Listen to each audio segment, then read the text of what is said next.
Halo semuanya, apa kabar? Semoga kalian selalu dalam kondisi sehat walafiat ya. Kemarin gue sudah bikin video rekomendasi SUV, tepatnya low SUV sih. Cuma memang kemarin saya gabung sama compact SUV, nggak apa-apa ya. Terus MPV juga sudah. Kali ini gue mau bikin rekomendasi city car paling value for money, kira-kira yang cocok buat kalian. Gue mau kasih saran juga, jadi kalau kalian lagi cari mobil pertama, saran gue sih sebaiknya city car aja. Kenapa? Kalau mobil pertama kalian city car itu kan ukurannya lebih compact, lebih kecil. Jadi kalian buat adaptasi, buat belajar, cari parkir, masuk gang sempit itu juga lebih enak. Jadi buat belajar lebih enak. Tapi balik lagi terserah kalian ya. Coba dong kalian tebak mobil terlaris city car kira-kira apa? Saya kasih waktu 3 detik, kalian komen. 1 2 3. Ayo, apa? Ternyata bukan Brio, bukan Agya. Ternyata yang paling laris di bulan November itu adalah Wuling REV. Mungkin yang bikin laku salah satunya karena pajak subsidi. Mungkin ya, nggak tahu ya. Dan nanti gue bakal urutin dari 1 sampai 6 kira-kira mobil city car paling rekomendasi versi saya, kira-kira mobil apa aja. Tapi sebelum itu jangan lupa subscribe channel ini, jangan lupa follow Instagram saya @teguh.ku. Iklan lewat. Ini gue lagi di jalan Boulevard Bintaro, jadi memang anak-anak banyak berlalu lalang buat balapan ya guys ya. Iklan tuh banyak banget.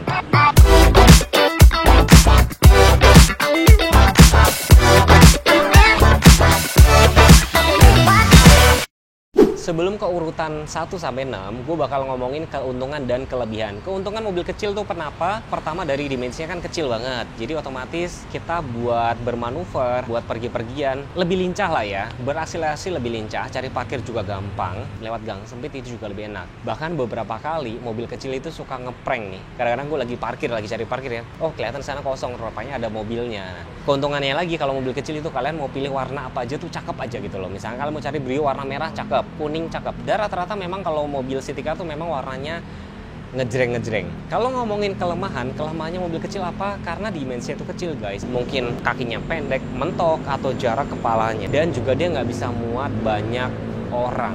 Terlepas dari kelebihan dan kekurangan, itu semua kembali kepada teman-teman semua. Yuk kita langsung ke urutannya 1 sampai 6. Urutan nomor 6 itu adalah Suzuki Espresso. Katanya sih paling irit ya. Menurut data di atas kertas itu 1 km bisa jalan sekitar 21,1. Tenaganya tuh katanya 73,7 menurut data di sini. Torsinya tuh 90 Nm. 1000 cc, 3 silinder, dan ini tuh masih rakitan dari India. Espresso ini dijual mulai dari harga berapa? Manualnya itu sekitar 168. Ya kan, untuk Matic-nya sekitar 178.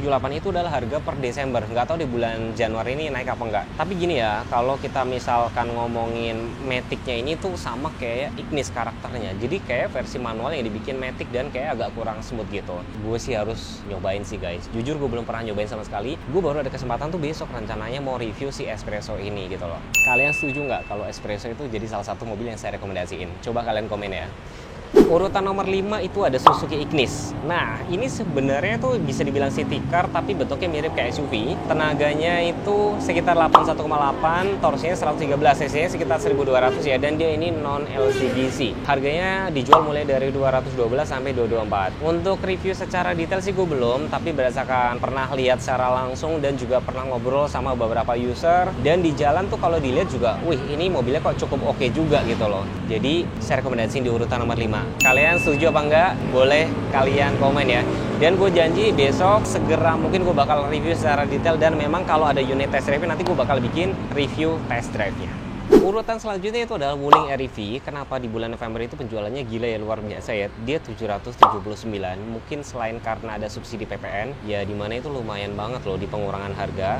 Kita mulai dari harga dulu. Harga tuh untuk yang standarnya tuh yang versi light itu sekitar 206 kalau nggak salah. Kalau yang varian long range itu mulai sekitar 290-an. Dan kalau dihitung-hitung, kata Om Fitra Eri ya, dirupiahin 1 km tuh kalian cuma butuh biaya listrik sekitar 200 perak. Nggak sampai 200 perak, itu murah banget. Wuling REV ini memang lebih cocok buat di perkotaan. Nah, daya listriknya itu sekitar 30 kW. Dan kalau kita ngomongin baterainya tuh 17,3 kW untuk standar range. Sedangkan yang long range-nya kapasitas baterainya itu sekitar 26,7. Dan itu bisa sekali cas bisa sekitar 300 km.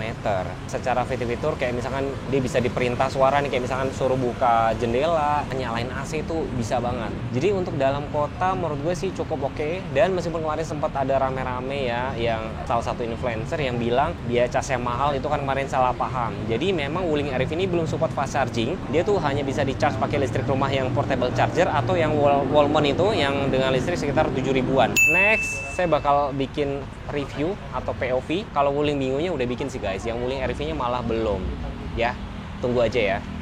Urutan nomor 3, Daihatsu Ayla. Ini udah harus kayak mobil wajib, Ayla Agya tuh wajib. Ayla ini dijual mulai dari 135 sampai sekitar 191. Ini agak tricky nih, antara Ayla sama Agya itu Mas pilih yang mana? Sebenarnya untuk beberapa tipe itu bisa jadi Ayla lebih mahal karena nggak ngerti kenapa. Atau bisa jadi diskonnya itu lebih kecil guys. Agya tuh kadang-kadang diskonnya bisa lebih gede. Coba kalian cek dari cek nih. Jadi dia mulai dijual dari 1000 cc sampai 1200. Dan ini tipenya tuh banyak banget guys. Ada 1000D, ada D+, XMT, ada XAT, ada X Deluxe ya kan. Ada lagi RAT, R Deluxe, R Deluxe AT.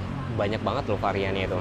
Kalau kalian bingung nih Ayla atau Agya, kurang lebihnya gini. Kalau Ayla itu lebih mengedepankan kayak sisi yang looks-nya krom-kroman, look-nya yang ganteng dan segala macem, lebih ke fashion.